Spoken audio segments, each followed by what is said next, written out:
함께 예배하신 그런과 하나님께 감사드립니다. 우리 주위에 계신 분들 같이 인사드리겠습니다. 반갑습니다. 인사드리겠습니다. 반갑습니다. 감사합니다. 감사합니다. 사랑합니다. 벌써 11월이 다 지나가고 지나온 한 해를 되돌아보며 지난 날들을 되돌아보며 쉬운 날들이 하나도 없었고 힘든 날들이 많았는데 또다시 생각해보면 하나님의 은혜가 아닌 것이 하나도 없음을 고백하게 됩니다. 주님을 고백하는 삶, 그러니까 예배하는 삶이 우리 삶의 가장 큰 행복인 것을 고백하면서 우리가 찬양하시겠습니다.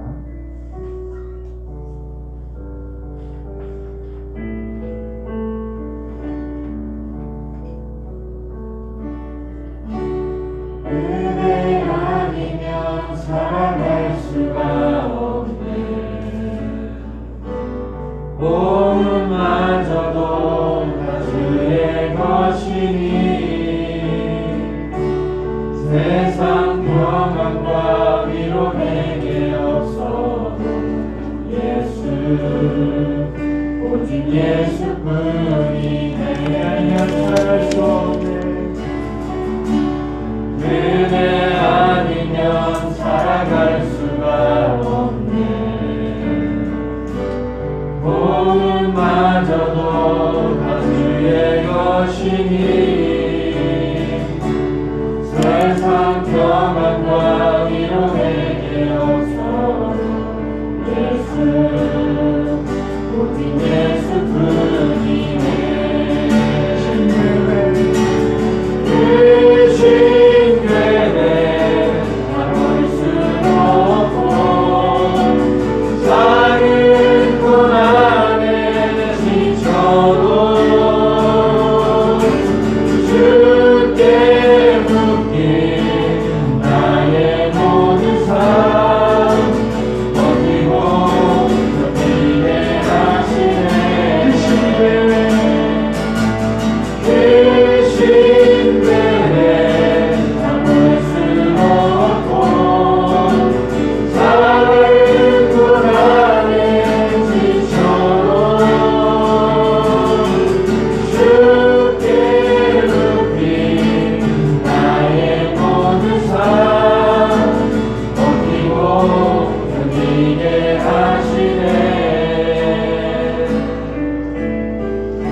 나의 모든 것 다 주께 맡기니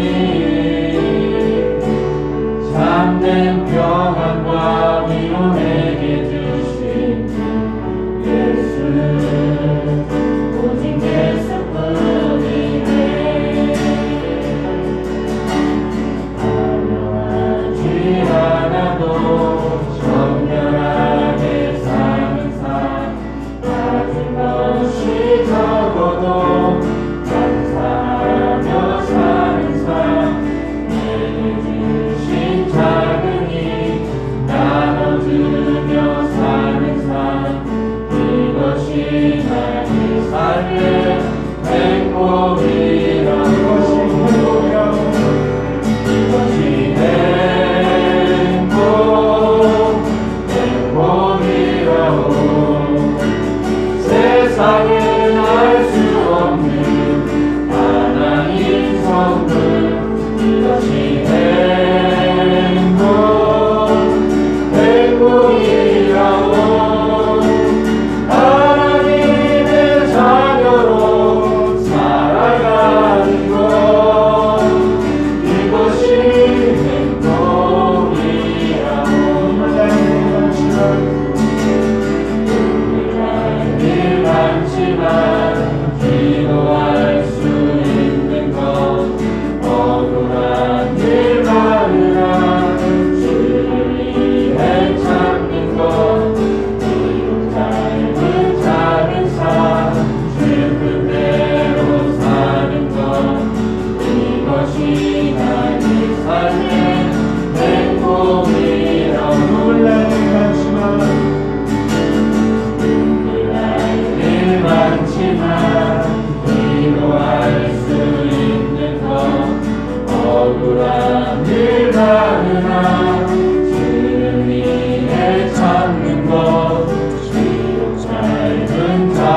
감사 주는 대로 사는 것 이것이 나의 삶의 행복이라고 이것이 행복이라고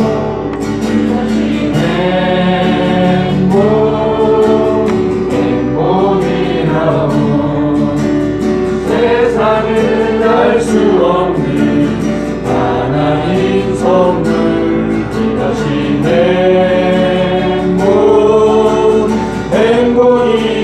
행복이라고 하나님의 자녀로 살아가는 것 이것이 행복이라고 이것이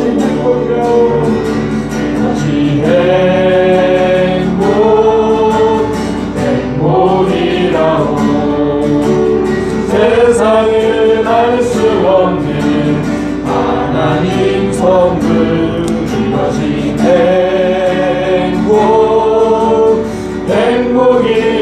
행복이라고 하나님의 자녀로 살아가는 것 이것이 행복이라고 주를 찬양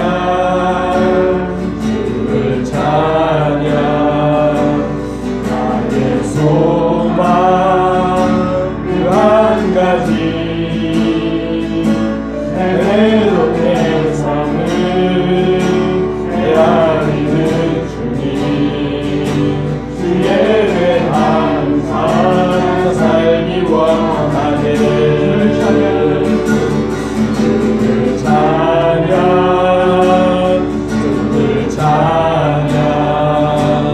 나의 소망 그 한 가지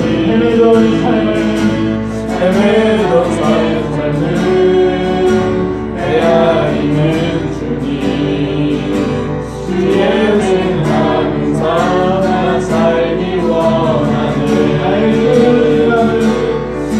나에게 여진 마음 예수하시는 주 내 눈물 주의 잔에 담으소서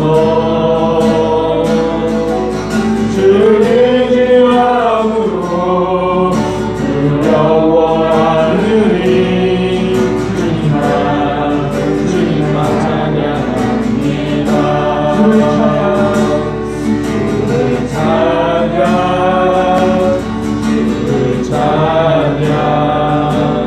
나의 소망 그 한 가지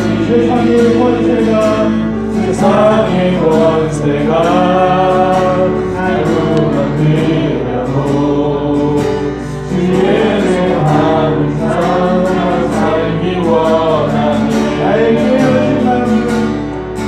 나에게 여진 마음 예수하시는 주 내 눈물 주의 잔에 담으소서 주를 지함으로 두려워하느니 주님만 찬양합니다 나의 깨어진 마음을 예수하시는 주 내 눈물 주의 잔에 담으소서 주를 지함으로 두려워하니 주님만 찬양합니다 주님의 영광을 바라보며 찬양합니다.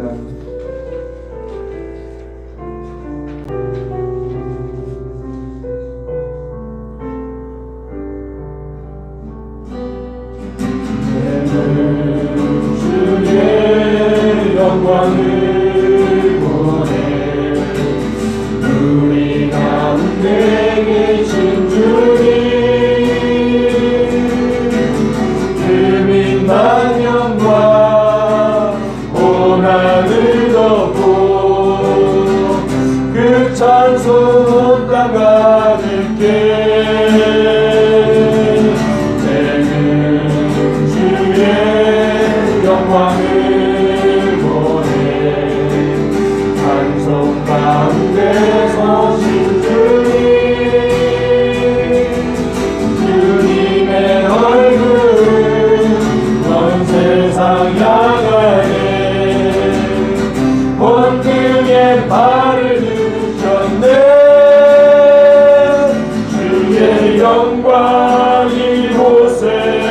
가득해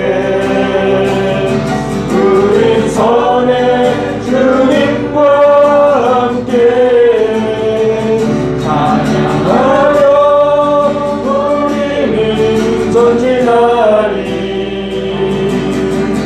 모든 열방 죽을 때까지 주의 영광 이곳에 가득해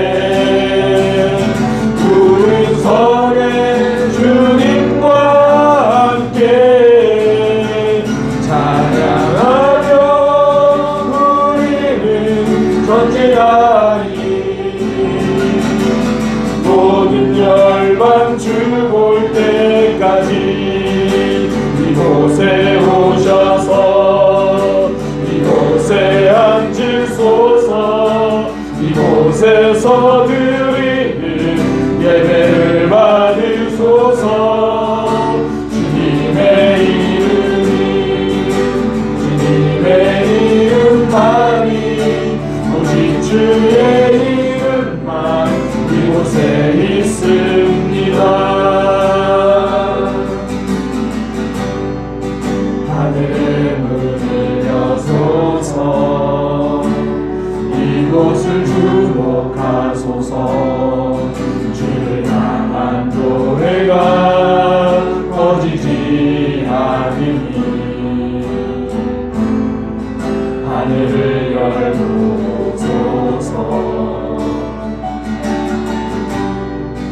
이곳에 임재하소서 주님을 기다립니다 기도의 향기가 하늘에 닿으니 주여 임재하여 주소서 이곳에 오셔서 이곳에 앉으소서 이곳에서 드리는 예배를 받으소서 주님의 이름만이 오직 주의 이름만 이곳에 오셔서 이곳에 앉으소서 이곳에서 드리는 예배를 받으소서 주님의 이름만이 오직 주의 이름만 이곳에 있습니다. 오늘 추수감사주일입니다. 제가 1부 예배 때 드렸던 기도 제목은 두 가지입니다. 우리가 감사의 삶이 회복되게 하소서 그리고 예배를 위해서 기도하자 말씀드렸습니다. 2부 예배 때 기도 제목 하나 더 추가합니다. 저도 10시 50분에 연락을 받았는데요. 정현숙 집사님 아버님이 갑자기 쓰러지셨대요. 갑자기 쓰러져서 지금 응급실로 가 계시고요. 아직 뭐 응급실로 가셨다는 소식 이후에 아직 연락 받은 건 없습니다. 그러니까 그 정육사 어머니가 댁에 계신데 갑자기 쿵 하는 소리가 들려서 안방에 가보니까 이제 아버님이 쓰러지셨고 그 눈동자도 좀 힘이 없으신 상태고 그래서 급하게 지금 응급실로 가셨다고 합니다. 저도 이 이야기를 듣고 예배 마칠 때 기도 제목을 낼까 어떨까 많이 고민을 했는데요. 함께 기도하기 원합니다. 저 마음속에 그런 소망이 있어요. 회복시켜 주시고 하는 것들이 다 좋은데 전 다른 걸 떠나도 하나님 복음을 듣고 복음을 들을 수 있는 기회는 있어야 되지 않겠습니까? 하나님의 놀라운 역사가 하나님 살아계신다는 거 경험할 수 있는 그 기회와 그 시간을 주셔야 되지 않습니까? 우리 기도할 건데요. 하나님 회복시켜 주옵소서. 하나님 주님께서 붙들어 주시고 인도하여 주옵소서. 우리 그렇게 기도하고 예배를 위해서 기도하겠습니다. 하나님 급하게 기도합니다. 주님께서 지금 붙들어 주셔야 됩니다. 주님 역사하셔야 됩니다. 주님 복음을 들을 수 있는 기회, 하나님의 말씀을 듣고 받아들일 수 있는 기회, 그 마음 가운데 하나님의 자녀로서 하나님 주시는 복을 받아들일 수 있는 기회를 허락하여 주옵소서. 주님, 지금까지 주님 그 어른의 삶을 주께서 붙잡아 주셨던 것처럼 눈동자와 같이 우리 모두를 보살피시는 것처럼 주님 지금 이 순간도 주님께서 붙들고 계시고 함께하고 계시고 역사하고 계신 줄 확신합니다. 주님 인도하여 주옵소서. 주여 치유하여 주옵소서. 주여 역사하여 주옵소서. 주님 의사가 바라볼 때 모든 세밀한 것 하나하나 보게 하시고 하나하나 발견해서 적합한 치료가 이루어지게 하시고 적합한 조치들이 이루어지게 하여 주옵소서. 그런 상황들을 통하여 하나님의 살아계심을 볼 수 있는 통로와 기회가 되기 원합니다. 주님 일하여 주옵소서. 주님 역사하여 주옵소서. 주님께서 만져주셔야 됩니다. 주님께서 세워주셔야 됩니다. 주님께서 인도하여 주셔야 합니다. 주님 이 시간 기도하오니 응답하여 주옵소서. 오늘 온전히 예배하기 원합니다. 우리 모든 예배가 기도가 되어 주님께서 받으시고 인도하여 주옵소서. 주옵소서.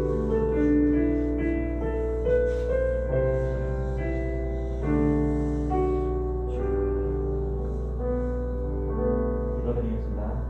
하나님 아버지 감사합니다.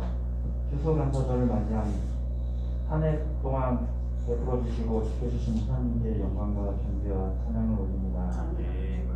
온 땅에 불어닥친 코로나 재난 속에서도 저희를 지켜주시고 일용할 양식과 영혼의 양식을 부어주심으로 감사와 은혜가 넘치는 한 해를 보낼 수 있도록 인재해 주신 주님께 감사드립니다.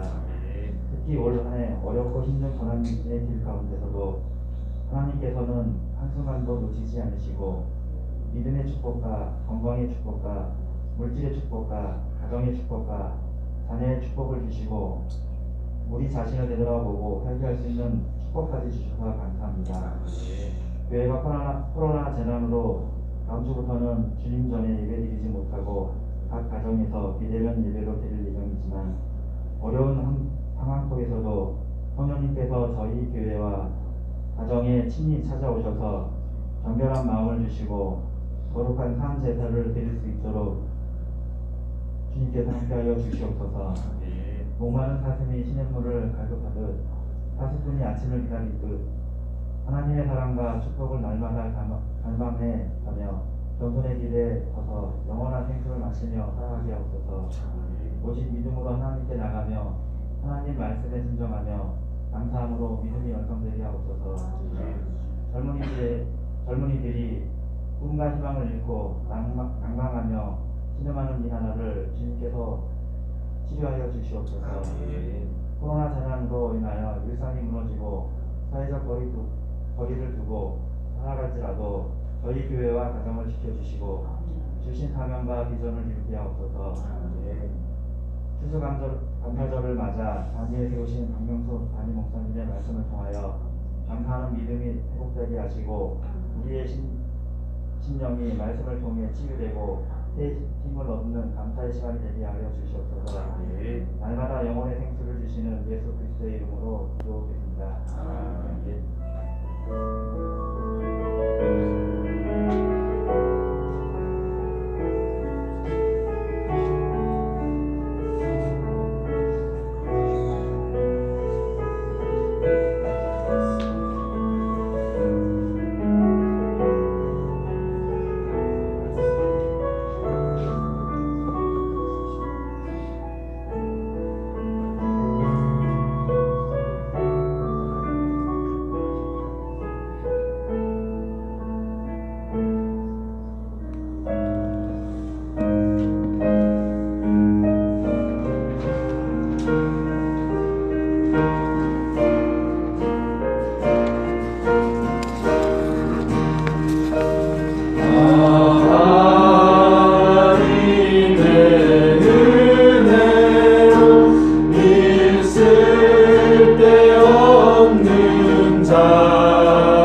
나는 확실히 아네. 왜 내게 성령 주셔서 내 마음 감동해. 주 예수 믿게 하는지 난 알 수 없도다. 내가 믿고 또 되지 않은 내 모든 형편 잘 아는 주님 늘 돌보아 주실 것을 나는 확실히 아네. 주 언제 강림하실지 혹밤에 혹낮에 또 주님 만난 그것도 난 알 수 없도다. 내가 믿고 또 의지 않은 내 모든 형편 잘 아는 주님 늘 돌보아 주실 것을 나는 확실히 아네. 아멘. 방금 제가 연락을 받았는데요. 의식이 돌아오셨다고 합니다. 의식이 돌아오셔서 지금 정영숙 알아보고 계신다는 연락을 받았습니다. 계속 기도해 주시기 바랍니다. 네, 봉헌 기도 드리겠습니다. 하나님, 급할 때 급하게 역사하시는 하나님 감사합니다. 우리의 삶을 눈동자와 같이 지켜주시는 하나님 감사합니다. 우리 모든 삶은 하나님께 달렸습니다. 그것을 고백하기 위하여 예배 자리에 나왔습니다. 그것을 고백하는 마음으로 주님 앞에 물질을 드립니다.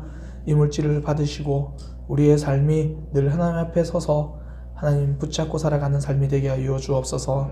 이 물질이 쓰이는 곳곳마다 하나님의 사랑이 확장되고 하나님 나라가 드러나는 역사가 있게 하여 주옵소서.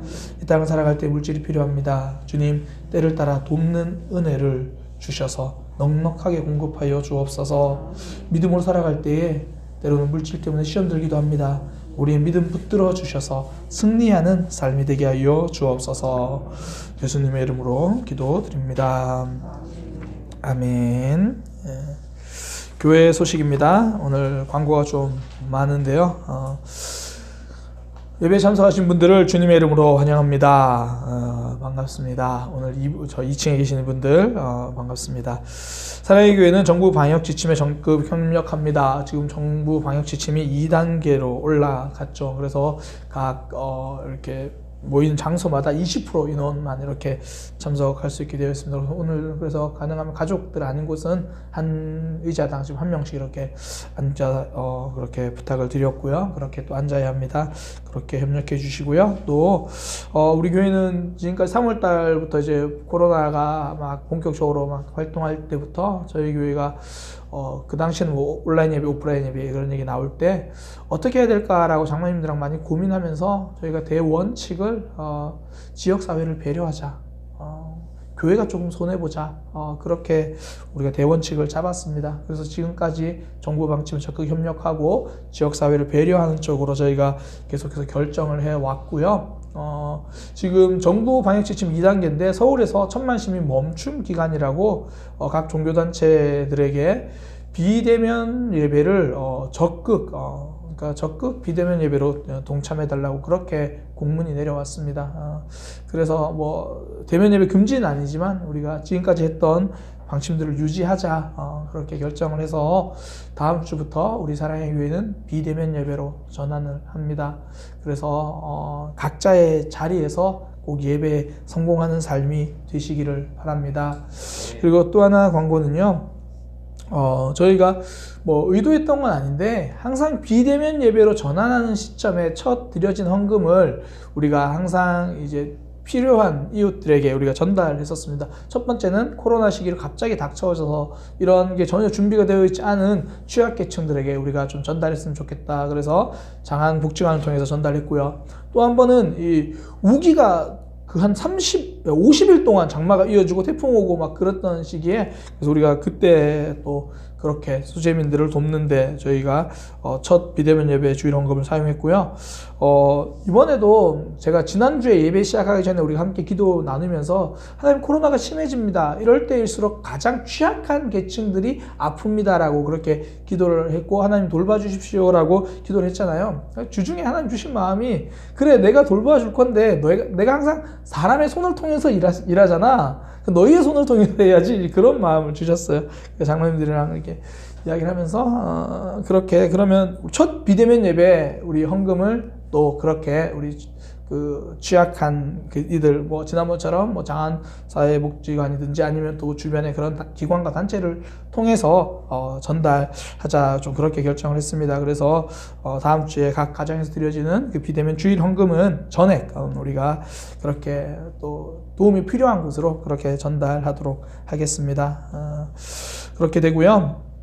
오늘 예배 후에 임시 사무처리회가 있습니다. 이게 저희가 원래 12월에 한 해를 결산하고 또 내년을 돌아보면서 이렇게 사무처리회를 하거든요.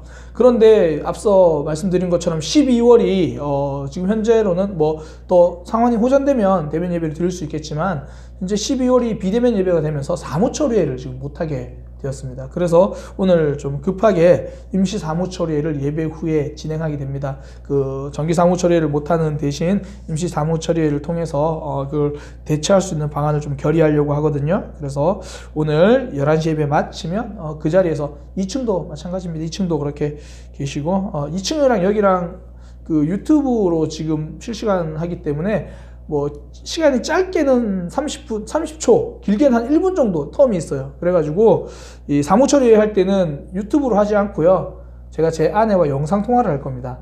그 제 아내 휴대폰이 저 컴퓨터로 전송이 돼요. 그래서 제 모습만 이렇게 보이고 실시간으로 좀 그렇게 사무처리회는 좀 진행하도록 그렇게 하겠습니다. 임시 사무처리회 이후에 또 남성교회는 총회가 있습니다. 그렇게 남성교회 회원들 또 총회 참여해 주시기 바랍니다. 남성교회는 다 지하에서 총회 그렇게 진행하도록 하겠습니다. 그리고 12월 3일 목요일이죠. 우리 돌아온 목요일에 2021학년도 대학 수학 능력 시험이 있습니다. 그 아이들 우리 학생들 명단 쭉 있는데요. 아마 명단을 보시면 대부분 누군지 다 아실 거예요. 영광이, 동훈이 다 아시죠? 시온이는 지금 취업해서 직장생활 잘하고 있습니다. 그 시온이의 진로를 위해서 그렇게 기도해 주십사에서 명단이 들어있고요. 우리 최산, 우리 전성문 집사님 손자입니다. 위에서 기도해 주시고 우리 황연주, 우리 엄수미 자매님 딸이고요. 우리 황은지, 누군지 잘 모르시죠? 우리 황성문 집사님 딸입니다. 위에서 우리 자녀들의 진학과 진로를 위해서 기도해 주시고요. 특별히 수험생들은 기도 제목을 받아서 주보 안에 저희가 넣어놨거든요. 그러니까 이 목요일까지 특별히 열심히 기도해 주시고 목요일 이후에도 계속 기도해 주시기 바랍니다. 그래서 우리 자녀들을 위해서 꼭 기도해 주시기 바랍니다. 이 시간 우리 영상 하나 보고요. 또 우리 추수감사절을 맞이해서 우리 김민설 자매 간증을 이렇게 할 건데 영상은 제가 좀 설명을 좀 할게요. 어떻게 된 거냐면 우리 교회 유튜브로 이게 설교 말씀 또 성경 공부 지금 가능한 거 혹시 아시나요? 거기에서 우리 방송팀에서 한 달 전쯤인가요? 우리 사랑의 교회 소개 영상을 하나 올렸어요. 그래서 잘 만들었더라고요. 근데 어제 또 우리 사랑의 교회 소개 영상을 또 만들었더라고요. 제가 뭐 감동을 받아가지고 아마 이미 유튜브 구독하시는 분들은 잘 아시겠지만 아닌 분들에게 한번 좀 우리 교회 소개 영상이니까 한번 이렇게 봤으면 좋겠다 생각이 들고요. 주변 사람들에게 우리 교회를 소개할 때 이 영상 자체를 전달하면 참 좋겠다. 유튜브에 보면 전달할 수 있는 방법이 있거든요. 그래서 오늘 영상을 보시고 예배 다 마치고 예배 마치고예요. 지금 폰 꺼내지 마시고 예배 다 마치고 우리 교회 유튜브 들어가셔서 구독하기를 누르시고 저 영상에는 좋아요를 누르시고 알림 설정이라는 게 있어요. 그걸 누르시면 돼요. 목사님 무슨 말인지 하나도 모르겠어요. 청년들을 붙잡고 물어보시면 다 이렇게 해드릴 거예요. 그러면서 청년들 본인들도 좀 하세요. 구독하기, 알림 설정. 그래서 그러면 교회 새로운 영상이 뜰 때마다 알 수 있어요. 볼 수 있거든요. 그래서 잘 모르시는 분들은 어떻게 하지? 그러면 청년들에게 도움을 받으셔서 그렇게 하시면 됩니다. 우리 교회 소개 영상 한번 보도록 하겠습니다.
첫 번째 영상이고요. 어제 만든 영상.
안녕하세요. 감사한 일들이 너무 많았던 제가 여러분께 감사한 스토리를 조금이나마 나누고 싶어서 목사님께 자원하며 신청하게 되었습니다.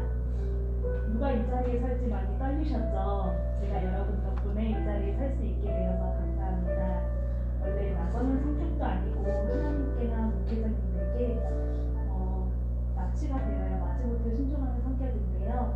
이 자리는 먼저 하나님께 그리고 사랑하는 성도님 한 분 한 분께 감사의 이야기를 전하고 싶어서 조금 욕심을 내게 되었습니다. 그래서 떨리지만 진심 어린 이야기를 나누겠습니다. 그리고 제가 부득이하게 모자를 쓰고 나왔는데요. 제 머리가 아직 군인 머리처럼 빠박이에요. 그래서 가발 써도 현실성이 떨어질 것 같고 모자를 쓰고 나왔는데 양해를 미리 구하겠습니다. 저는 지난 8월에 두피에 오랫동안 있었던 염증이 기저세포암이라는 진단을 받았습니다. 그리고 며칠 후에 수술을 하고 암 환자가 되었는데요. 처음에 암 진단을 받고 나서 솔직히 조금은 억울한 마음이 들었습니다. 왜 하필 나야? 이 생각이 너무 억울하게 했습니다. 그러던 중에 하나님께서 문득 질문에 대한 대답을 깨닫게 해주셨는데요. 이설아, 너는 왜 안 돼? 너는 뭐가 특별해? 너는 암에 안 걸려야 할 이유가 뭐야? 암에 걸린 사람은 너만 못해서 걸려? 이 마음을 깨닫게 해주신 이후로 제 안에 있던 억울함은 사라지게 되었습니다. 그건 더 이상 억울함이 아니었고 하나님 앞에 원망할 일도 아니었습니다. 그래서 더 이상 휘둘리지 말고 이제 잘 치료받고 이겨나가면 되는 거라 생각했습니다.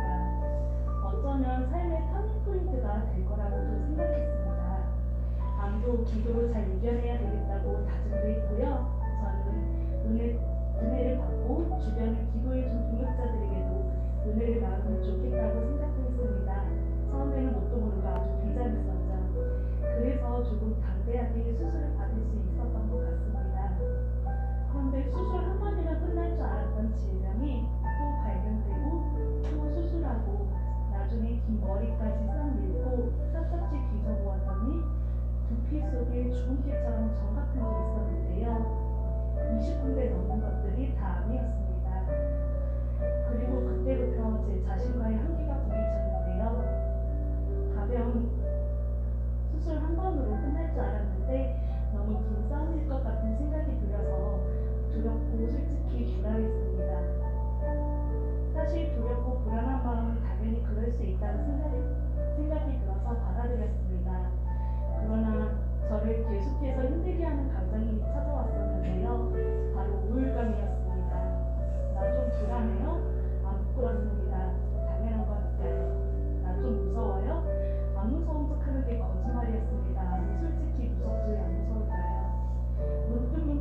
무서움과 불안함이 찾아오는 것은요, 어떻게든 공정하고 받아들일 수 있었습니다. 그런데 하루 종일 우울한 마음은 부끄러워서 못 참겠더라고요. 그 우울함을 끌어내기 위해 원인이 무엇인지 찾아내겠습니다. 그렇게 알게 된 원인은 상처였습니다. 제가 상처에만 집중하고 있으니까 문제가 되었던 것입니다. 사실 제 삶에 상처만 있는 게 아니었습니다. 하나님께 받은 은혜와 사랑도 굉장히 많았었거든요. 그런데 제가 은혜를 자꾸 놓치고 잊어버리니까 어느새 상처들이 저를 덮기 시작했습니다. 그것을 깨닫고 나니 첫 생각은 하나님의 말씀으로 선점해야겠다는 생각이 들었습니다. 남과 함께하는 시간은 무기력과 우울이 아니라 기쁨과 감사로 보내고 싶었습니다. 그래서 다시 PT를 시작하고요. PT 본문을 필사하면서 하나님을 붙들기 시작했습니다. 제가 옛날부터 참 좋아하는 성경 구절이 있습니다. 기도할 때도 많이 선포했던 말씀인데요. 그러던 어느 날 그 성경 구절에서 그 말씀해 주시더라고요. 누가 우리를 그리스도의 사랑에서 끊으리요? 환난이나 공고나 핍박이나 기근이나 적신이나 위험이나 탈이냐? 기록된 바 우리를 종일 주를 위하여 죽임을 닫게 되며 도살할 양같이 여김을 받았나이다 함과 같으니라. 그러나 이 모든 일에 우리를 사랑하시는 이로 말미암아 우리가 넉넉히 이기느니라. 로마서 8장 35절에서 37절 말씀이었습니다. 우리가 믿는 하나님은요, 천지를 창조하신 전능하신 하나님이십니다. 뿐만 아니라 우리를 너무나 사랑하시는 분이십니다. 어느 정도냐면요, 우리를 구원하시기 위하여 독생자 예수 그리스도를 십자가에 못 박히시기까지 사랑하시는 분이십니다. 그 사랑과 그 능력 안에서 우리를 끌어낼 수 있는 건 세상에 아무것도 없습니다. 환난도요, 공고도요, 핍박도, 기근도, 적신도, 위험도, 칼도, 그리고 암도 뚫어낼 수 없습니다. 어떤 고통이나 기쁨도 우리를 하나님 사랑에서 끊을 수 없습니다라고 고백하고 싶습니다. 그래서 저는 하나님과 함께함을 겪고 있습니다. 하나님은 결코 제 손을 놓으신 적이 없으셨더라고요. 다만 제가 주님 손을 놓지 않으면 되는 거였습니다. 그것을 깨닫게 해주신 하나님께 감사합니다. 더불어 이 자리를 빌어서 우리 사랑하는 성도님 한 분 한 분께 감사를 전하고 싶습니다. 아프면서 사랑의 빚진 자가 되었습니다. 이 은혜와 사랑을 다 어떻게 갚아나갈 수 있을지 다 갚지 못해도 다 감사의 표현을 드리지 못해도 저희 감사합니다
감사합니다.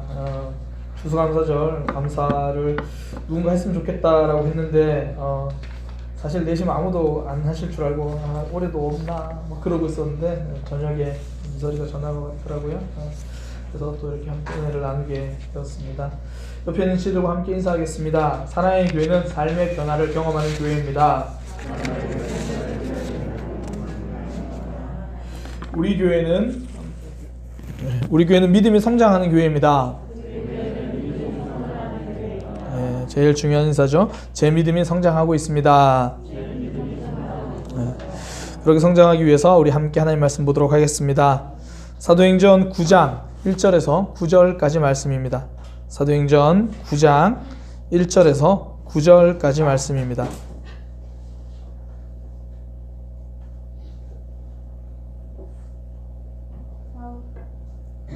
사울이 주의 제자들에 대하여 여전히 위협과 살기가 등등하여 제사장에게 가서 다메섹 여러 회당에 가져갈 인문을 정하니 이는 만일 그 부를 따르는 사람을 만나면 남녀를 방문하고 결박하여 예루살렘으로 잡아오려 합니다.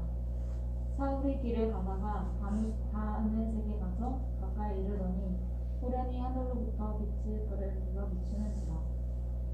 땅에 엎드러져 부르매 소리가 있어 이르시되 사울아 사울아 내가 어찌하여 나를 박해하느냐 하시거늘 대답하되 주여 누구시니까 이르시되 나는 내가 박해하는 예수라. 너는 일어나 시내로 들어가라.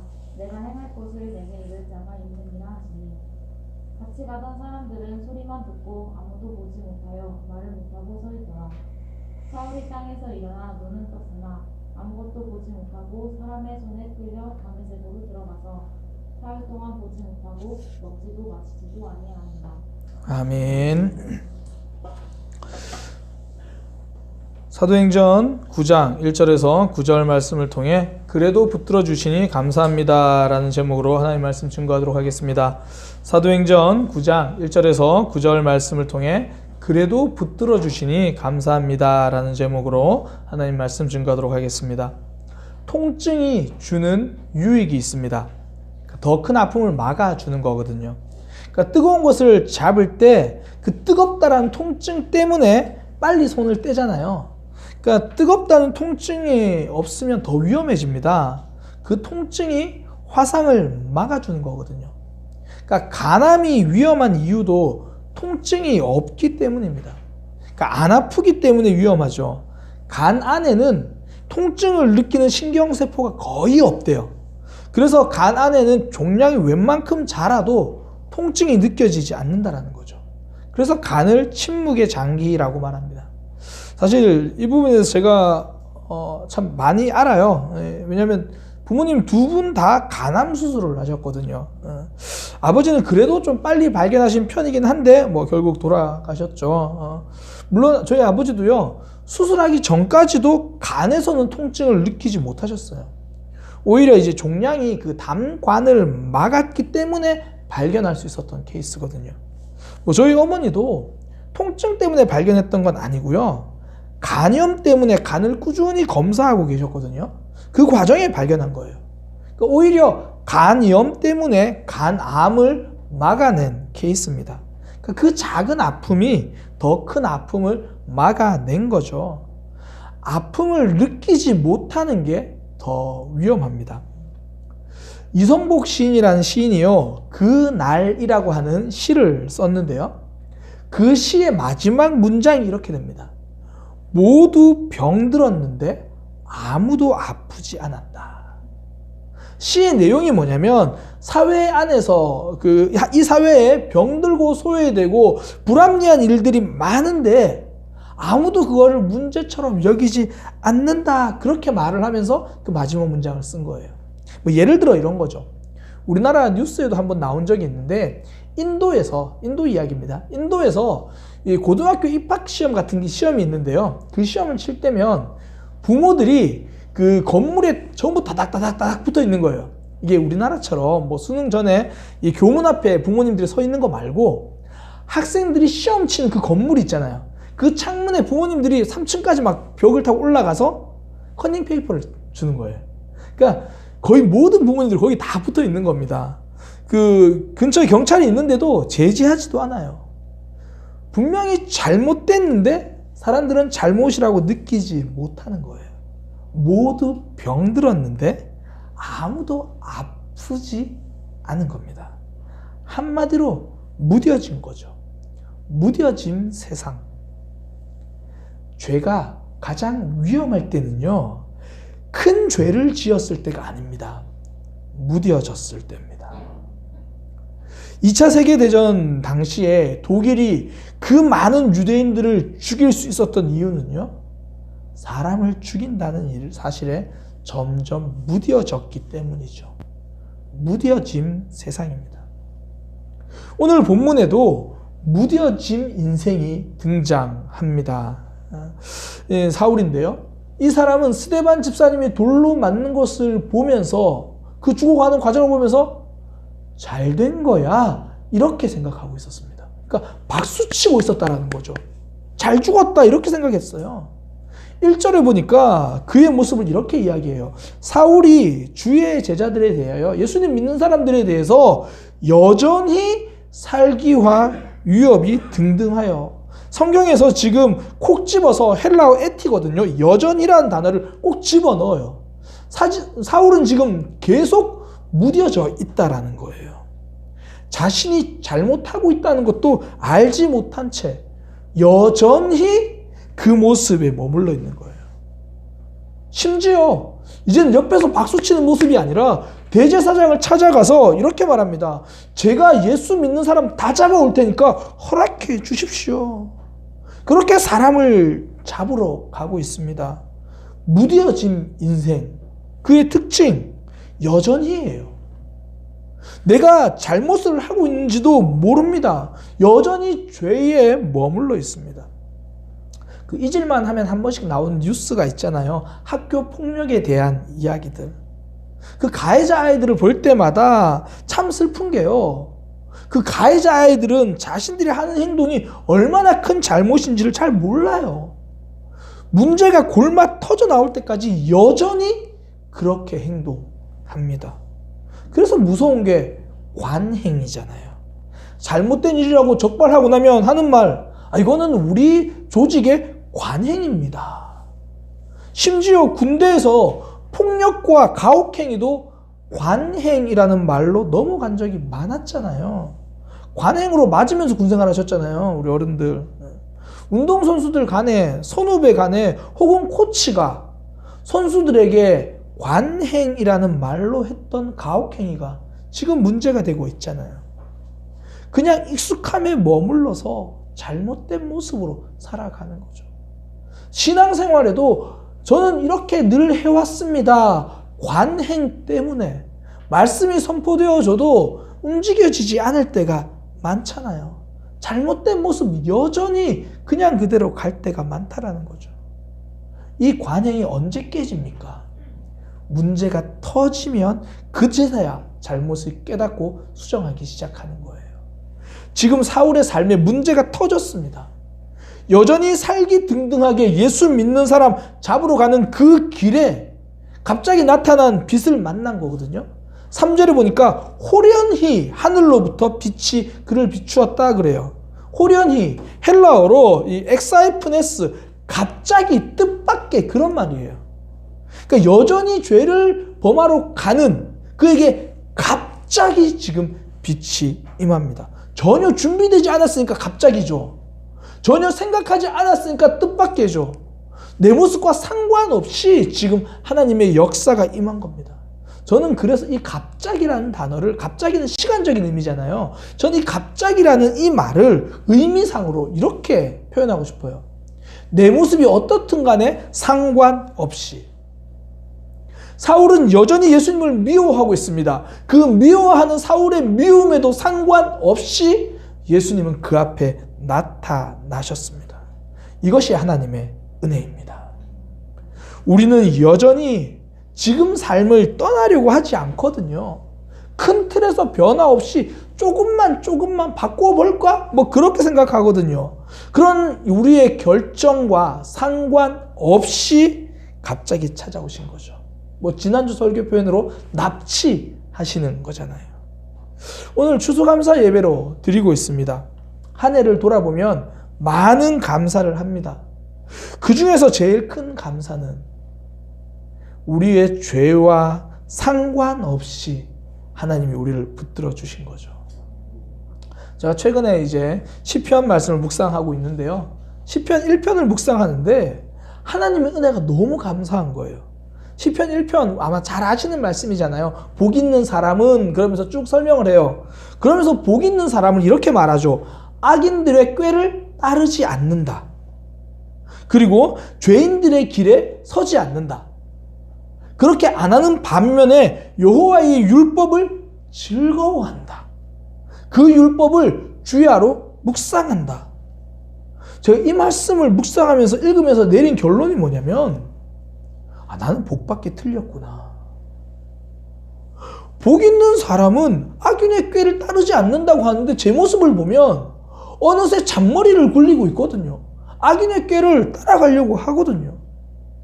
제 모습을 보면 세상과 별로 다르지 않아요. 죄인들의 길에 서고 있을 때가 많아요. 여호와의 율법을 즐거워하는 거요? 목사인데도 말씀대로 사는 게 너무 어려워요. 하나님의 말씀을 즐거워하기는커녕 도망가고 싶을 때가 더 많고 실제로 외면하고 있을 때가 더 많아요. 주야로 묵상하는 거요? 제가 훈련학교 하니까 주일날 정말 피곤해도 숙제처럼 올릴 때가 있어요. 그러니까 제가 보니까 복 있는 사람과 저는 조금도 상관이 없어요. 저는 복받기 틀렸어요. 그런데 지금까지 제 삶에는요, 이런 저의 부족함과 상관없이 하나님이 복을 주셨더라고요. 하나님이 시마다 때마다 저를 인도해 주셨어요.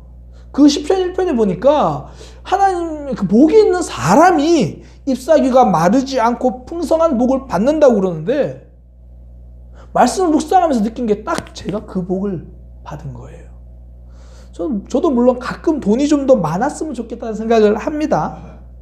그러나 대부분은 저는 지금도 충분히 경제적으로 부유한 삶을 산다고 생각해요.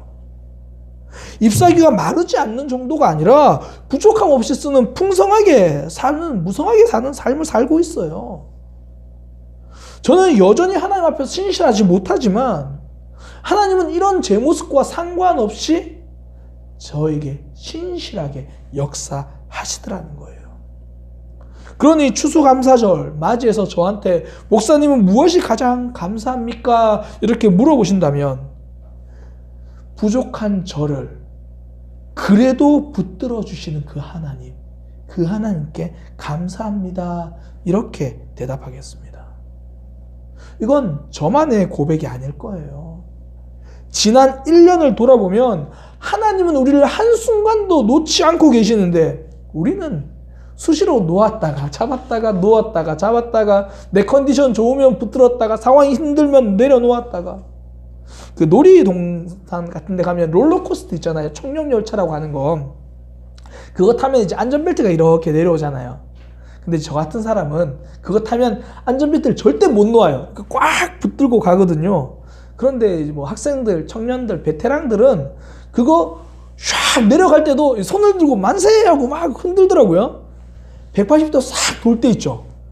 혹시 타보신 분은 아는데 그게 떨어질 것 같아요. 그럼 저는 꽉 붙들고 있는데 뭐 학생 청년들은 막 그때 손을 들고 있어요. 왜냐하면 이게 안전벨트가 나를 절대 안 떨어뜨리게 한다는 믿음이 있어서 그러잖아요.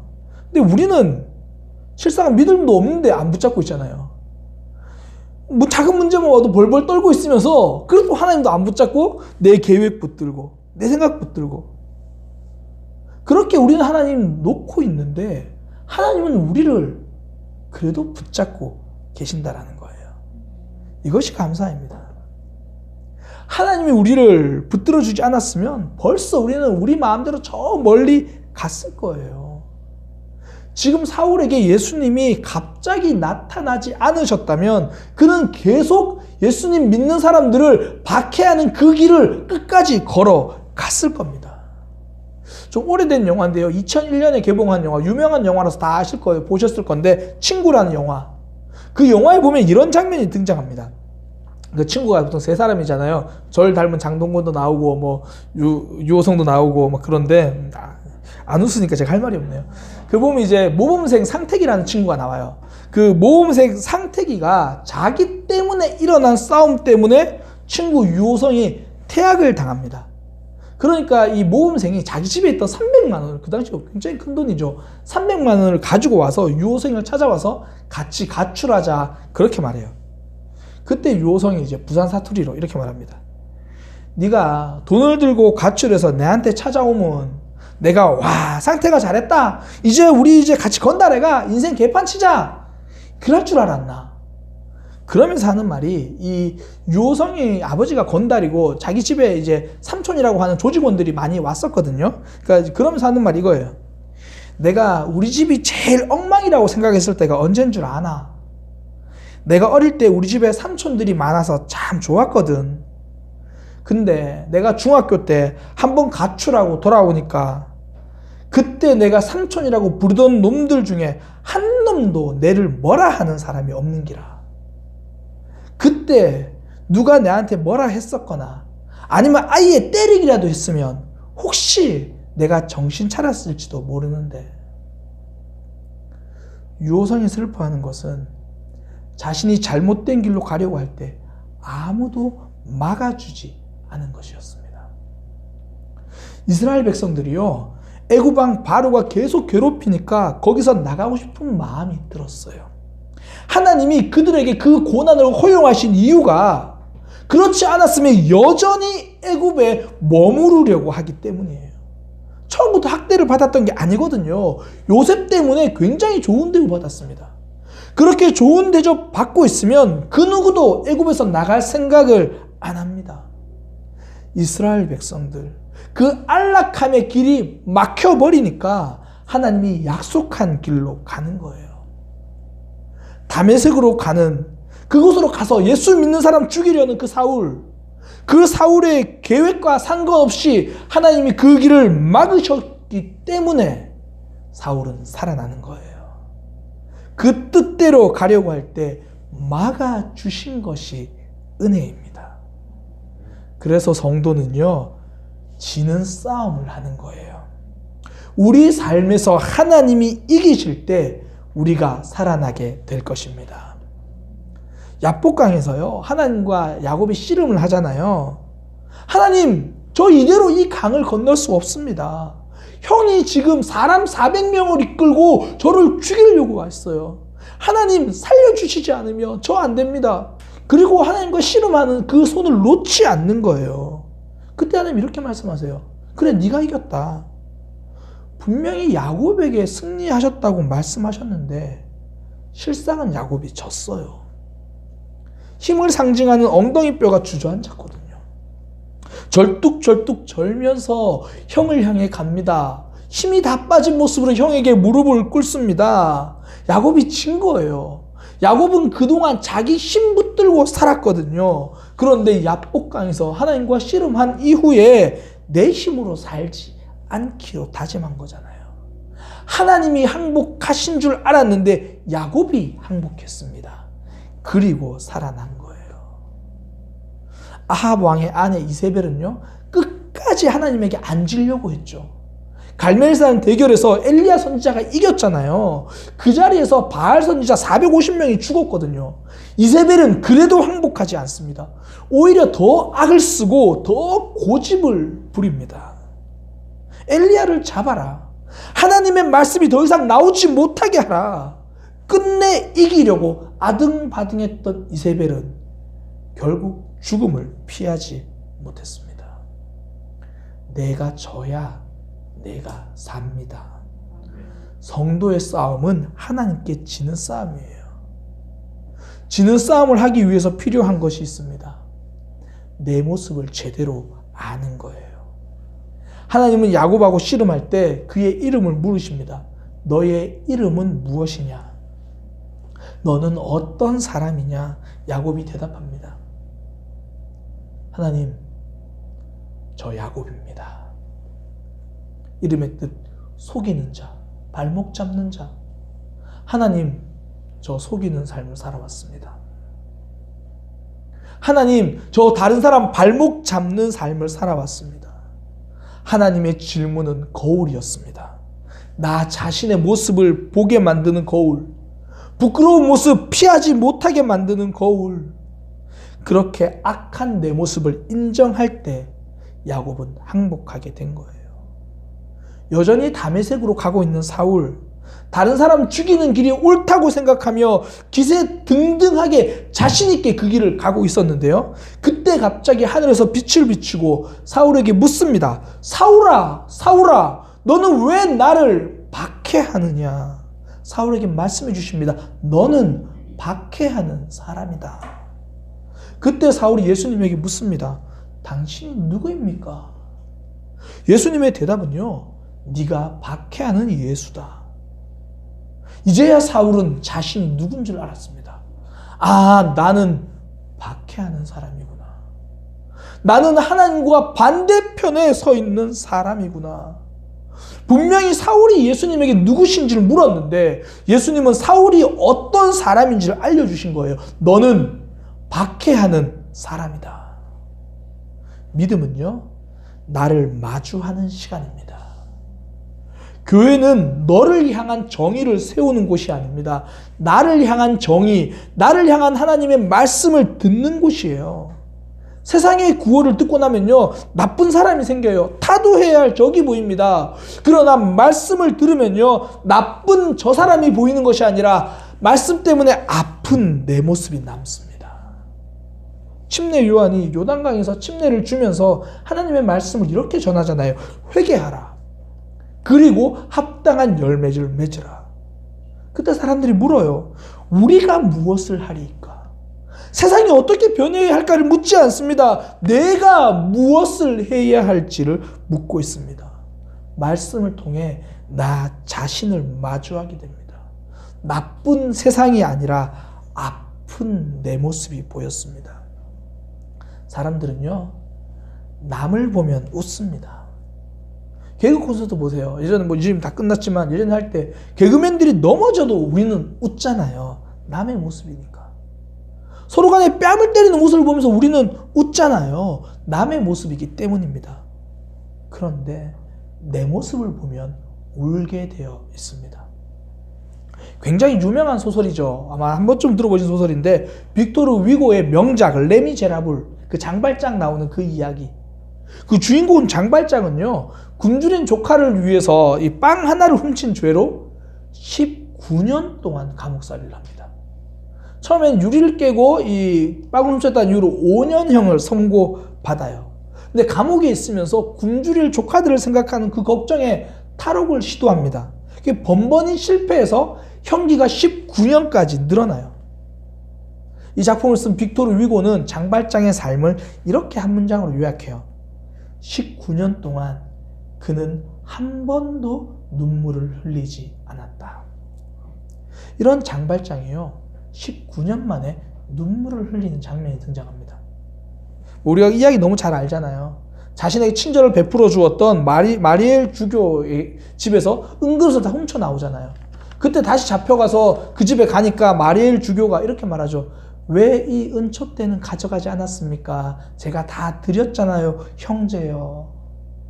그 말을 듣고도 장발장이 울지는 않았습니다. 그 마리엘 주교의 호의를 생각하면서 벤치에 앉아 있었거든요. 앉아 있는데 저 멀리서 한 가난한 소년이 걸어옵니다.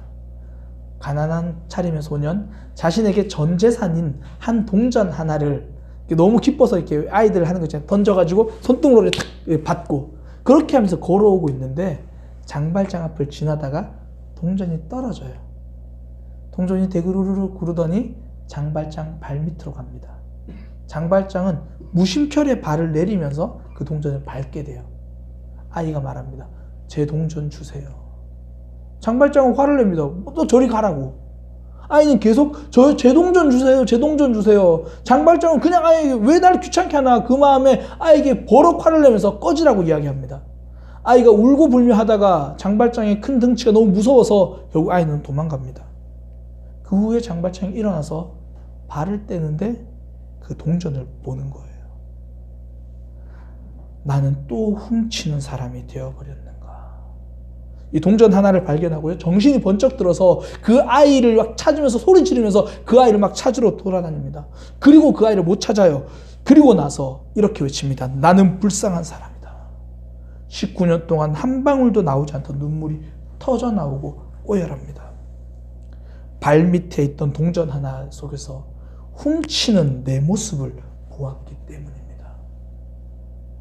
왜 은혜가 있는 곳에 눈물이 있습니까? 내 모습이 보이기 때문입니다. 지난 정교인 수련회 때 부부간에 잠시 서로의 눈을 보라고 했습니다. 그 시간이 많이 힘들었었잖아요. 왜냐하면 상대방의 눈에서 내 모습을 보는 시간이었기 때문입니다. 상대방에게 그동안 못해줬던 모습들, 상대방의 마음을 몰라줬던 내 모습을 보는 시간이었기 때문입니다.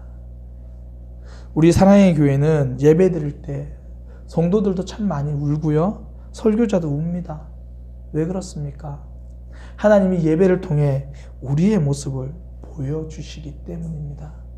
그러니 성도는 예배 시간에 성경 읽을 때 모든 순간에 그 속에서 내 모습을 보기 위해서 노력하는 사람입니다. 성숙은 내 모습을 볼 때 달라지거든요. 그때 하나님 우리에게 물으십니다. 너 여전히 그 모습으로 살 거야? 그 음성이 들릴 때 내가 지고 하나님이 이기는 거예요. 말씀이 이기고 하나님이 나를 이기고 살아나게 되는 겁니다. 사울은 다메섹으로 가던 길에 예수님을 만났습니다. 그리고 자신의 모습을 보았습니다. 여전히 악한 모습, 여전히 약한 모습, 여전히 변하지 않으려고 똑같이 버티고 있는 모습, 절망이죠. 눈앞이 캄캄해져서 아무것도 볼 수 없습니다. 그래도 하나님은 사울을 찾아와 주시고 불러주신 거예요. 그제야 박해자 사울이 죽고 순교자 바울이 태어나는 순간입니다. 우리의 신앙도 여전히로 살아갈 때가 많습니다. 여전히 버티고 있고 여전히 도망다니고 있고 여전히 외면하고 있을 때, 그러나 하나님은 그 모습 상관하지 않고 그래도 우리를 붙들어 주십니다. 그래도 우리를 아들이라 불러주시고 딸이라고 불러주십니다. 이제 우리의 선택은 지는 겁니다. 내미는 손 붙들 겁니다. 하나님께 항복할 겁니다. 우리를 아들이라 불러주실 때 우리도 아버지라 고백하며 하나님 앞에 나아갈 겁니다. 우리 찬양으로 그 하나님을 고백하기 원합니다. 힘들고 지쳐 낭망하고 넘어져 일어날 힘 전혀 없을 때에 조용히 다가와 손잡아 주시며 나에게 말씀하시네. 나에게 실망하며 내 자신 연약해 고통 속에 눈물 흘릴 때에 못자국난 그 손길 눈물 닦아주시며 나에게 말씀하시네. 너는 내 아들이라. 오늘날 내가 너를 놔두다. 너는 내 아들이라. 나의 사랑하는 내 아들, 너는 내 아들이라. 너는 내 아들이라. 오늘날 내가 너를 놔두다. 너는 내 아들이라. 나의 사랑하는 내 힘들고 지쳐 낭망하고 넘어져 힘들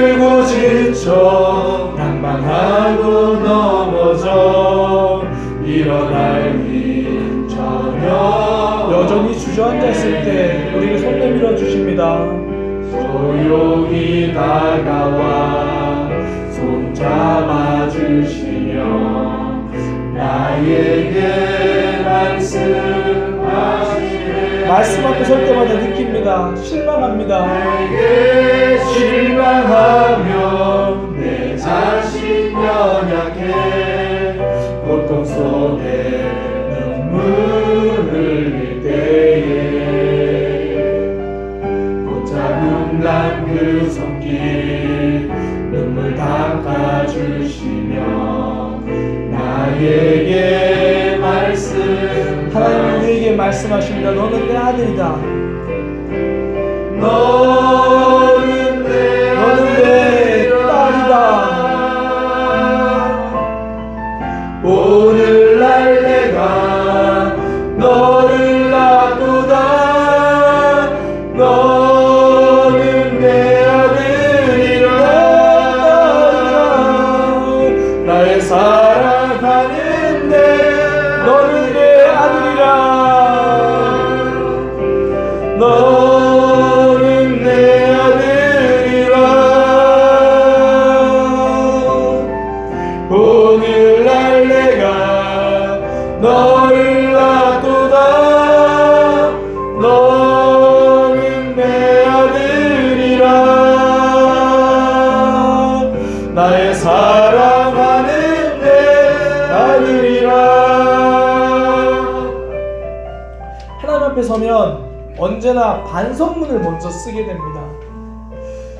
지난 한 해를 돌아보면 하나님 앞에 잘했던 것보다 여전히 도망다니고 있는 모습이 보여서 참 부끄럽습니다. 그런데 하나님은 그래도 우리를 붙잡아 주십니다. 박해자 사울도 붙들어 주신 하나님이 우리를 그렇게 붙들어 주십니다. 이제 하나님 앞에서 정직하게 우리의 모습을 보기 원합니다. 박해자 사울과 조금도 다르지 않고 여전히 버티고 있는 우리, 여전히 완악하고 여전히 나약하고 말씀과 멀어지려고 하는 우리, 변하지 않으려고 여전히만 붙들고 있는 우리, 이제 하나님 앞에서 우리의 모습을 보고요, 하나님 앞에 항복하는 역사 있기를 축복합니다. 하나님, 나 항복하고 하나님께 나아갑니다.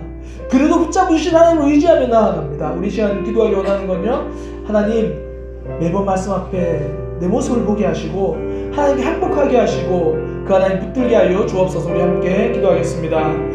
하나님, 우리의 모습 붙들어 주옵소서. 말씀을 통하여 내 모습을 발견할 수 있는 역사가 있기 원합니다. 나의 부족함을 발견할 수 있기 원합니다. 나의 연약함과 나의 완악함을 제대로 보기 원합니다. 주님 인도하여 주옵소서. 주님 역사하여 주옵소서. 하나님 앞에서 우리의 모습이 보여지게 하시고 하나님 앞에서 우리의 모습이 제대로 나타나는 드러나는 역사가 있게 하여 주옵소서. 그렇게 드러날 때에 더 이상 여전히 버티지 않고 손들고 항복하겠습니다. 그래도 붙들어주신 하나님이 우리 아버지시니까요. 나는 연약해도 그래도 인도하시는 분이 우리 아버지시니까요. 하나님, 항복하겠습니다. 항복하겠습니다. 항복하겠습니다. 우리를 붙들어 주옵소서. 우리를 붙들어 주시고 인도하여 주옵소서. 하나님, 한 해를 돌아봅니다. 정말 우리 이래도 하나님의 자녀입니까? 하나님은 오늘 우리에게 말씀해 주십니다. 그래도 나는 너를 사랑합니다. 내가 박해자 사울도 찾아갔는데 내가 왜 너를 버리겠느냐? 너는 내 아들이다. 너는 내 딸이다. 여전히 버티고 있어도 내가 갑자기 찾아갈 테니, 상관없이 찾아갈 테니 걱정 말고 나를 붙들고 살아라. 하나님, 우리가 정말 이런 모습인데도 하나님의 자녀입니까? 그래, 너는 내 아들이다. 그래, 너는 내 딸이다. 주님, 이 말씀 붙들고 살아가는 우리의 삶이 되게 하여 주옵소서. 이제는 우리 주 예수 그리스도의 은혜와 하나님 아버지의 크신 사랑과 성령 하나님의 역사하심이 하나님께 항복하고 하나님께 붙들려 살아가기로 다짐하는 모든 이들에게 지금부터 영원까지 함께 있을지어다.